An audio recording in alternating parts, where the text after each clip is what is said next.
बिस्मिल्लाहिर्रहमानिर्रहीम। अस्सलाम वालेकुम। कैसे हैं आप सब? मैं उम्मीद करती हूँ आप सब ठीक होंगे। अल्लाह का शुक्र है मैं भी बिल्कुल ठीक ठाक हूँ। आज हम बहुत ही मज़े का मीठा तैयार करेंगे जो बिल्कुल घर में पड़ी हुई चीज़ों से बन जाएगा, ना तो बाज़ार से कोई चीज़ लाना पड़ेगी। तो बिना टाइम वेस्ट किए बनाना शुरू करते हैं। बिस्मिल्लाहिर्रहमानिर्रहीम। यहाँ पे हम 2 चम्मच घी डालेंगे।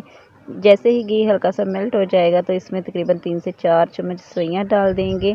अब हमने इनको अच्छे से रोस्ट करना है, अच्छे से मिक्स करके, और ताकि इनका कच्चापन जो है वो ख़त्म हो जाए।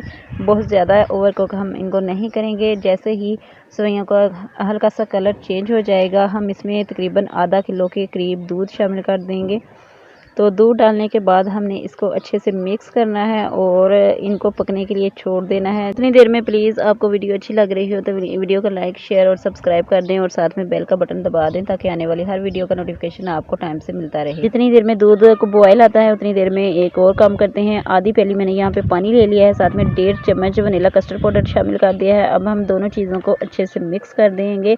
तो कस्टर्ड हमारा अच्छे से मिक्स हो चुका है। इधर दूध को बॉयल आ चुका है। जो साइडों से मलाई है वो भी हम उतारते जाएंगे और चम्मच की मदद से इसे हिलाते जाएंगे ताकि ये नीचे भी ना लगे। अब हमने 2 से 3 चम्मच चीनी लेनी है, या अपने टेस्ट के हिसाब से ले लेंगे, वो इसमें हम शामिल कर देंगे। अब हमने जो कस्टर्ड मिक्स करके रखा था इसको दोबारा से अच्छी तरह से मिक्स करेंगे, वो इसमें शामिल कर देंगे और इसको अच्छे से मिक्स कर देंगे। मिक्स अच्छे से करना है ताकि इसकी गुठलियाँ ना बने, और इसको मिक्स करते हुए हम पकाएंगे तकरीबन 3 से 4 मिनट के लिए।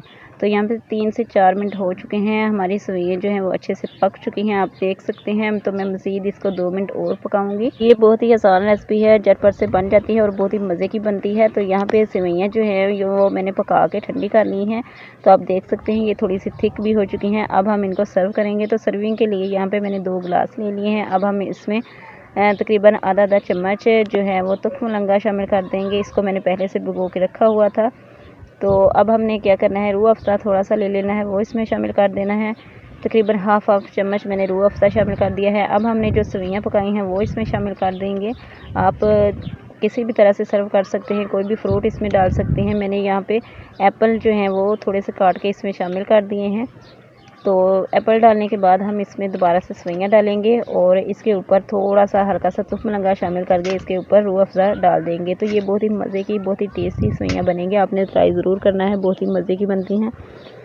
तो प्लीज़ वीडियो को फुल वॉच किया करें, मेरी वीडियो को लाइक, शेयर और सब्सक्राइब करें और साथ में बेल का बटन दबा दें ताकि आने वाली हर वीडियो का नोटिफिकेशन आपको टाइम से मिलता रहे। तो ये बहुत ही ईजी रेसिपी है, आप घर में पड़ी हुई चीज़ों से बना सकते हैं। मिलते हैं नेक्स्ट वीडियो में, तब तक के लिए अल्लाह हाफिज़।